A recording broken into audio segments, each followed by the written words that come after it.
Then hindi ko na hinugasan kasi nga hindi naman kasi dumadaan sa spray process itong ating kasoy.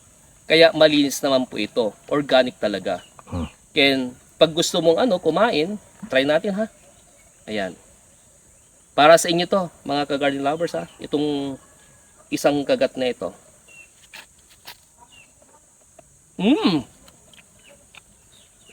Matamis talaga. Grabe.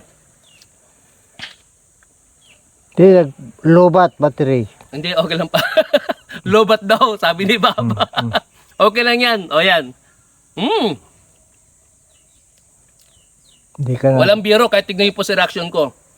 Totoo po ito, matamis po talaga. Kasi ulit-ulitin po ninyo. Welcome to my YouTube channel. Gaylord, your garden buddy.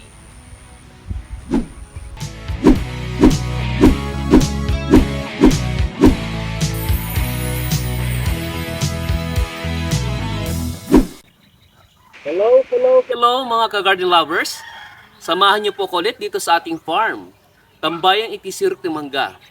Kaya lang this time po, i-reflex ko po sa inyo yung pong mga puno natin ng kasoy dito sa area na ito. Though may mga kasoy po doon, pero malilit pa. Okay? Itong mga kasoy na ito, nasa 4 years old po ngayon. And yet, tignan nyo naman po, namumunga na. Yan. Okay? As of today, March 18 po, 2023, birthday po ng aking mahal na ina, aking napakabait na ina. Subalit ang nakakalungkot lang talaga, hindi ko na po siya kasama ngayon. Sana masaya na po siya sa taas. No, medyo okay, mga ka-garden lovers, good vibes lang po tayo na-miss ko lang talaga yung aking ina. Okay? So, sige po, tuloy na natin. Ito po yung kuwan, sige, tuloy mo lang ito. Okay, so tignan niyo po yung kasoy. Nakakatuwa lang kasi marami ng bulaklak. Yan. Ang bababa po ito. 4 years old po ito. Yung iba po kasing kasoy doon, mga bigay ni Sir Carlito Agbing. Sir, shout out. Mga 1 year old pa lang po yun, no? So dito, itong area lang po ito, kasoy lang na tinanim ni Papa before, na kung saan malalaki po yung balubad. Ang balubad na sinasabi po, mamay papakita ko po sa inyo, no? Okay? Tignan po natin dito. Ilang pang kasi ito? Yung pong malalaki na nasa 4-year-old, 1, 2, 3, 4, 5, 6. Yung ilan kasi dito, nung time na po dito, no? Namatay po yung ilang part dito, yung kasoy dito. Kaya, bagong tanim lang nandyan. So, merong 1, 2, 3, 4, 5. Tsaka po isa dito. O, tignan nyo mga ka-garden lovers, napakaliit, pero may bulaklak na. Yan. Okay, dito po tayo. Ooh, look at this. Ang hirap po ng maliit. Rico, ang hirap ng maliit. Oops. Yan. Ito po yung sinasabi nila na balubad. Yan muna ko. Yan. Ang laki po no? Ang banggit po nila, maganda po to sa mga may diabetic pa, tawag po ba doon? Kasi nga po, ito po, ito yung balubad. The best na po ito para sa mga may diabetic. Yan. So, dito po tayo, ikutin lang po natin. Paano to? Ayan, di po ba napakababa mga ka-garden lovers? Oh, look at this. Oh, siguro ang taas lang po ito, mula dito sa nasa lang po siguro to, nasa 3 feet or 2.5. Okay, dito po tayo. Hello. Ayan. I-update ko naman po kayo kapag mamimitas na po tayo ng mga kasoy. Then after, ang plano po natin, magsasangag tayo, yung traditional way. Kasi, yung doon sa may part ng bagak at saka murong, di po ba ginagamitan nila ng parang a sort of tool na tinatanggal, binibiyak yung bunga ng kasoy. Pero dito, i-represent ko po sa inyo yung traditional way of cooking ng kasoy. Okay? Dito po tayo.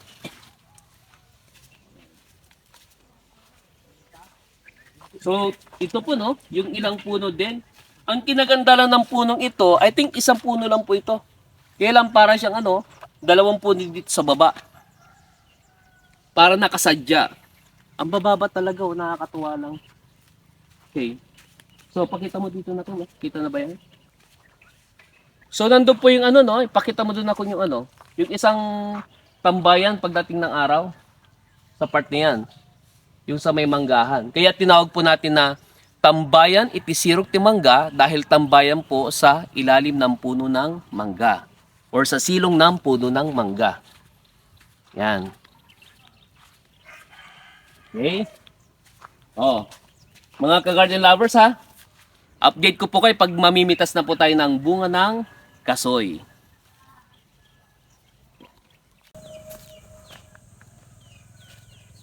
Okay mga ka-garden lovers, napasyal po tayo dito sa ating farm dahil bisitahin lang po natin itong bunga ng mga kasoy.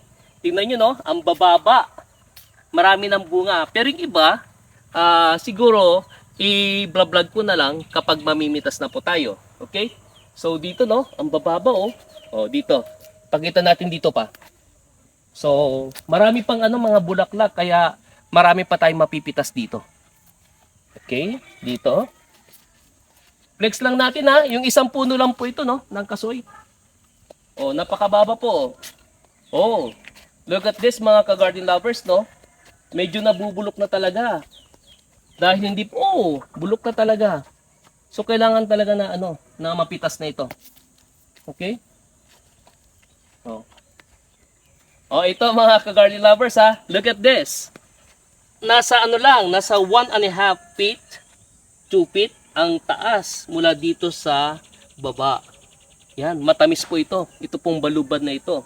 Sabi nga, maganda sa mga diabetic na tao. The best daw po ito talaga. Okay, mamaya ipapakita ko sa inyo kung gaano ka-juicy ang balubad ng kasoy natin dito sa ating farm. Yan. At tagahawak ko pa ng ating camera, si Papa Tony. Yan. Napakasipag po. Halos lahat po siya nagtanim po nito. No? Yung aking mahal na ama. Yan. Dito po tayo, mga ka-garden lovers. Okay. So, ito pa. Talagang ano talaga nagpapatakam na itong ating ang tawag dito kasoy. Dali lang ha, kuha lang po ko ng kutsilyo. Tikman talaga natin. Yan. Oops! Automatic may kutsilyo. O pitasin natin itong isa ha. Ang gagawin po natin, tatanggalin po itong pinakabunga, buto, okay? Then mamaya diyan ka muna, Ito pong pinagpitasan, makatiyata to pa no. So, madalas, i-slice lang po natin yan, tatanggalin. Hindi pa gaano masyadong hinog to, pero okay na din. Then, hindi ko na hinugasan kasi nga, hindi naman kasi dumadaan sa spray process itong ating kasoy. Kaya malinis naman po ito. Organic talaga. Kaya, pag gusto mong kumain, try natin ha. Ayan. Para sa inyo to, mga ka-garden lovers ha. Itong isang kagat na ito.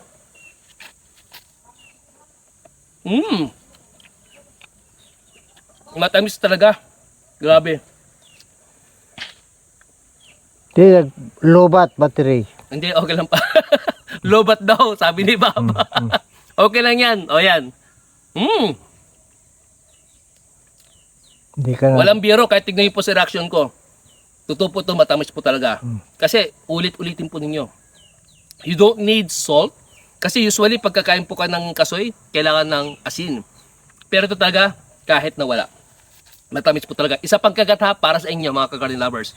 Pwede kayo mamasyal dito and try and experience itong pagkain at pagpitas ng kasoy. Yan. Ito muna. Okay? Di ka nakikita. Hindi, okay yan pa. Oh, nandito naman yung ang tag dito, mahiwagang booklet ni Garden Body. Siyempre, meron po tayong pa-shoutout. Ayan, tignan natin ha. Dahil ang pinag-uusapan po natin ngayon ay mga prinsesa na nakaupo sa tasa. Gusto ko lang namang i-shoutout ang mga magagandang managers ng Save More kay Ma'am Renaline and Ma'am Catherine. And ganun din sa kanilang mga HR kay Ma'am Leslie, kay Ma'am Joyce, at yung hindi ko po nabanggit, hello, no? And kay Ma'am Grace Lopez ng Shakey's Balanga. Hello ma'am, at saka sa inyong lahat dyan. And of course, sa mga nagagandahan ding mga HR at saka ng manager ng Pure Gold, headed by Ma'am Julian Esteban, kay Ma'am Chrislyn, kay Ma'am Sam, kay Ma'am Rogeline, kay Ma'am Isay, and of course sa inyong lahat na aking mga subscribers na nagagandahan. Okay?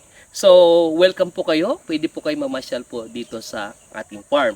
I-update ko na lang po kayo kapag pipitasin na natin itong mga bunga ng kasoy. Madalas po mga ka-garden lovers, tuwing umaga nandito kami ni Papa. And ang kasoy po kasi, hindi sabay-sabay yung paghinog ng bunga. So, dito, expect po ninyo, merong mga mahuhulog na mga kasoy.